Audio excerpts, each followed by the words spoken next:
எல்லோருக்கும் வணக்கம். இன்னைக்கு சண்டே வந்து ஒரு சூப்பரான ஒரு ஈவினிங் ஸ்நாக்ஸ் ரெசிபி தான் எப்படி பண்ணுறதுன்னு பார்க்க போறோம். ரொம்ப ஈஸியாவும் இருக்கும், ரொம்ப டேஸ்டியாவும் இருக்கும். நம்ம பார்க்கவே கொஞ்சம் டிஃப்ரெண்ட்டாவும் இருக்கும். பசங்களுக்குலாம் இந்த மாரி டிஃப்ரெண்ட்டா செஞ்சு கொடுக்கும்போது விரும்பி சாப்பிடுவாங்க. நார்மலாவே நம்ம கிறிஸ்பியா செஞ்சு கொடுக்கும்போது பசங்க விரும்பி தான் சாப்பிடுவாங்க.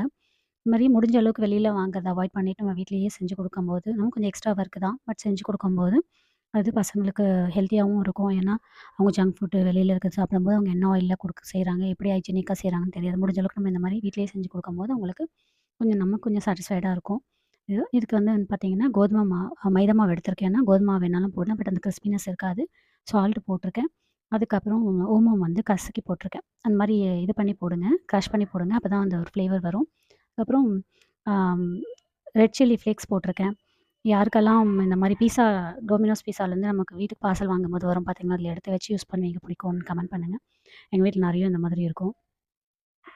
அந்த சில்லி ஃப்ளேக்ஸ் போட்டிருக்கேன். அப்புறம் ஆரிகானோ போட்டிருக்கேன். மாவு பேட்டர வந்து பெசஞ்சு அப்படியே வச்சுட்டு, அதுக்கப்புறம் உருளைக்கிழங்கு வந்து ஒரு சின்ன சின்ன உருளைக்கிழங்கு ஒரு 3 உருளைக்கிழங்கு வேக வச்சு நல்லா ஸ்மாஷ் பண்ணி வச்சுக்கோங்க. ஏன்னா, இத நம்ம ஸ்டஃப் பண்ண போறோம். அதனால நல்லா வந்து வெந்துடணும்.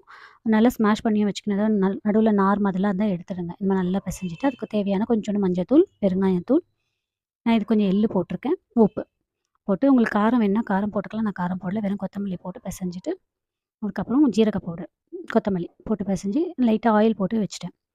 இந்த மாவு பெசஞ்சு வச்சிருக்கோம்ல, அத நல்லா இந்த மாரி டோவ நல்லா வந்து பிசைங்க. இல்லன்னா வந்து அந்த வெடிப்பு வந்த மாரி ஆயிடும். அதுக்காக. நல்லா சாஃப்ட்டா பெசஞ்சுட்டு, இந்த மாரி பூரி திரட்டுற மாரி பெருசா திரட்டிட்டு, அதுக்கப்புறம் அதில நமக்கு என்ன மாதிரி உங்களுக்கு ஹாட் அண்ட் ஷேப் வேணுமா, எந்த மாரி வேணுமோ பண்ணிக்கலாம். நான் வந்து இன்னைக்கு ஒரு பார்சல் டைப் மாதிரி பண்றேன். இந்த மடிக்கிற மாதிரி பார்சல் டைப் மாதிரி பண்ணி, அது உள்ள ஸ்டஃப் வச்சு இந்த ஃப்ரை பண்ண போறோம். மீதி எக்ஸ்ட்ரா இருக்கிற மாவும் திரும்ப நம்ம அதே மாரி ரெடி பண்ணி இந்த மாரி திரட்டிட்டு பண்ணிக்கலாம். அதனால வேஸ்ட் ஆகுதுன்னு நெனைக்க வேண்டாம்.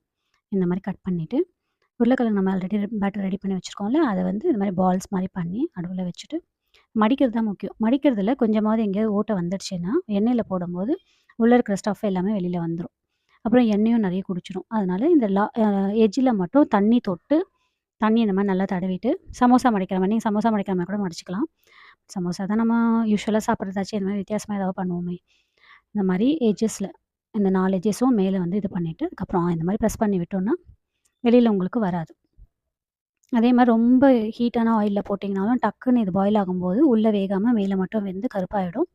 இது ஓப்பன் ஆயிடும். நடுவுல இருக்கிறது ஓப்பன் ஆயிட்டு, உள்ள இருக்கிறதெல்லாம் வெளில வந்துரும். அதனால கொஞ்சம் மீடியம் ஃப்ளேம்லயே எண்ணெய் லைட்டா சூடானதுமே போட்டு நீங்க ஃப்ரை பண்ணும்போது, உங்களுக்கு அந்த மாரி வெளில வரதுக்கு சான்சஸே கிடையாது. ட்ரை பண்ணி பாருங்க. ரொம்ப நல்லாயிருக்கும். இதுக்கு கெட்சப்போ, மைனோஸ் வச்சு சாப்பிடலாம். கிரீன் சட்னி கூட நல்லாயிருக்கும். இந்த வீடியோ புடிச்சா லைக் பண்ணுங்க, ஷேர் பண்ணுங்க, கமெண்ட் பண்ணுங்க. Thanks for